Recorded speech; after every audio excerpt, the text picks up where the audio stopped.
uHezekhaya mayesala endlini lithi iBhayibheli waphendukela odongeni wayesekhuluma noNkulunkulu uyambalela izinto zonke asezenzile uyambalela indumiso yakhe uyabala everything uthi Nkosi I cannot die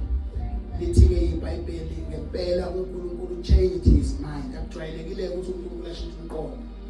ukuba ikhathe incane la iBhayibheli lithi khona and God changed his mind one of the places it was out of the prayer ka Hezekiah lithi iBhayibheli God changed his mind and wayesetshela umprofeti wayeletha umyalezo ukuthi hambe uyotshela uHezekiah ukuthi I'm going to give him 15 more years to live. uNkulunkulu washintsha idecision abeseyenzile because of iCV yale ndoda because le ndoda ikhumbuza uNkulunkulu izinto ezenzile uyabona ukuthi kuhle kanjani ukwenza izinto eze right because uthi ke uHezekiah uma okay mayifika umprofeti eseletha umyalezo uthi uNkulunkulu angikutshela ukuthi you are going to get another 15 more years. Now this man kulo 15 years awuphilile iBhayibheli lirecorda ukuthi he began to have pride waqala wayikhukhumeza wabona ama riches akhe ukuthi makhulu kangakanani wabona abantu abamkhothamelayo ukuthi baningi kangakanani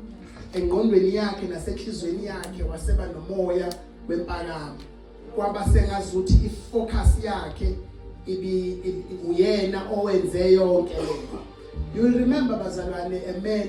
elithi iBhayibheli wathi mayeya kuNkulunkulu wathi ngicela noma yini engizokwenzela yona lithi iBhayibheli le ndoda yathi uSolomon le ndoda yathi Nkosi ngiphi wisdom uNkulunkulu waseyinikeza wisdom kule wisdom ayinikeza yona I think yaba ne wisdom nendlela yokukhuluma nabantu because how can one man have abafazi abayi-1000 one man I am sure khona abanye engasabakhumbuli namagama ukuthi wefazi kodwa ubani igama lakho wena indlela ababebaningi ngakhona 700 abakhosikazi nezancinci zo 300